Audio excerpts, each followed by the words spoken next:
Welcome back to Girl Talk. We are at the Old Town Bluffton Inn with Chelsea Thiess, the general manager. Thank you for being with us again. Yeah, always nice to be here. What a beautiful place we are in. Yeah. And we're sitting on the patio today. We are lovely. In our lovely courtyard area where it's nice and calm and tranquil. Very tranquil. And you know, that's one of the nice things about being here is we have weather that you can sit on the patio. That's right.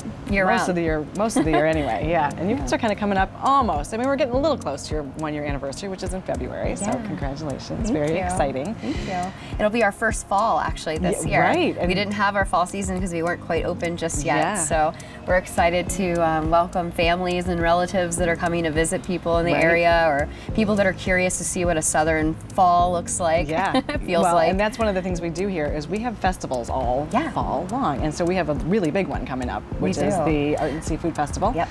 And you guys are going to be right in the heart of it. Right. And that actually goes from October 12th through October 18th. Yeah, it's a whole week. So there's a big spread of time that people can, cut in and check out the festivities. Right. And we're excited about that. I actually already have some guests that were picking up cookbooks from Church of Cross because they were anticipating the shrimp recipe that they do over there. And it's such a great event for our little town to really showcase everything that we offer. Yeah, and it gets bigger and better every year. Really. Oh yeah. Yeah. Yeah. And more, it gets expanded more and more. But you said like some of the traditions that are there every year, people come back again and again to experience. So hopefully you're going to get a lot of people here to experience that festival. Well, last year we actually, because like I said, it was in fall and we weren't quite open yet, so we were still decorating some of our interiors, and we were introduced to the artist whose artwork that we put in our halls here at the inn through the Seafood and Art Festival. Oh, that's so cool. Sandra Rover. So we kind of are bringing it full circle this year, and we'll probably pick out some more great artwork because we have a few other spots that we wanted to fill here, and it's a great event to get how artwork. Cool to do that locally. That you can really showcase local artists. Oh yeah, and with all of our art galleries, I mean, SOBA does such a great job. They've got this art walk that they do, and that's really something that's interesting. We have a lot of people that come to town to check out all of those galleries that are right around us. Yeah, yeah. Well, and something interesting, you said it's your first fall, but then it's also going to be your first holiday season. Yeah. So, when you think about people, you have people coming in, family and friends coming in to visit from all over for Thanksgiving and Christmas. Talk to us about why they should stay here. Yeah. Well, the best thing is, I've always kind of joked around with locals when they come in to look and to check out what the accommodations might be for their family, and they always laugh. They're always like, I love my family, but they can't stay with me. So I always joke with them and I say, well, this will be our motto for our locals is, keep your family close, but when they come to visit, keep them with us. Yes, yes. So that's what we do. But one of the greatest reasons why is because once your family member, your relative, your best friend comes to visit you for the holidays, they can park their car and literally we can be ambassadors of Bluffton. We can tell them, where they can walk to for breakfast, where they can walk to for their lunch, where they can go check out the Hayward House. They can go over and visit Church of the Cross and do that tour. There's actually a really great app that our guests can use. Yeah, so if they want to go and do something on their own, they can do a walking tour just with their own cell phone and plug in, headphones.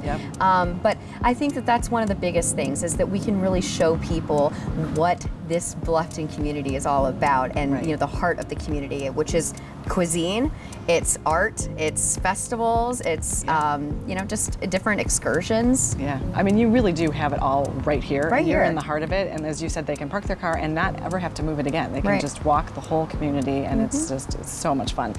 So what kinds of things do you have coming up, other things do you have coming up that we can be excited about? Well, of course, we have the Bluffton Book Festival that's also coming up. Yes. So we've been chatting with them. We're pushing to do a literary tea. We are actually going to be hosting the Pitchapalooza, which is where we're going to be showcasing local authors who are hoping to, they will be standing in front of judges. They have 1 minute to pitch their book idea, and whoever wins that event actually gets to be connected with a New York publisher and have their book published. I think that is such an amazing event. I just learned about that the other day, and I'm thinking, what an fantastic opportunity for somebody who's really trying to be a writer. Yeah, to break through. And we have Yeah. so many writers and artists in this area. So Yeah. for us to be a part of something like that is Right. really exciting. I mean, I feel like we're going to have our own American Idol here for Right. authors. Right.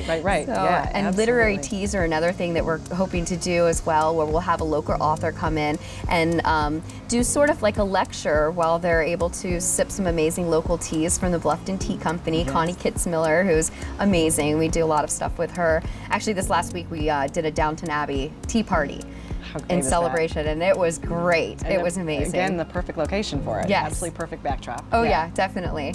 It was funny. We all dressed in costume, and that's something that we do here. I really want people to think of us when they're thinking about having a special event, whether it's a nice afternoon cocktail party or the holidays are coming up, so Right. companies are going to be looking for venues. We've got an amazing courtyard out here, which is You where we're sitting. certainly do. So it's a great location. It is. Well, and the interior is also gorgeous as well. Yeah. So how do people find out about things that are going on? Do you guys have a Facebook page, a website? Where's the best place for them to say, oh, hey, I want to know when the next literary tea is, or I want to know when the book festival is, or? Well, I would say the biggest way to know what's going on is always to be in touch with the Greater Bluffton Chamber Okay. and also the Hilton Head Bluffton Chamber, because they're always putting stuff up. And our Facebook is always connecting with the different events that are going on. Yeah. And as far as our tea parties go, if you check out Bluffton Tea Company, they post all of their upcoming events too. Okay, excellent. Well, I love that you partner with so many locals. Yes. And it's just a gorgeous place. So make sure that you are checking out the Bluffton Inn if you want a place to stay just for a getaway for a second, or if you have family coming into town. And thanks for being with us, Chelsea. Yeah, thank you And for thank having you me. for being with us. We'll see you next time on Girl Talk.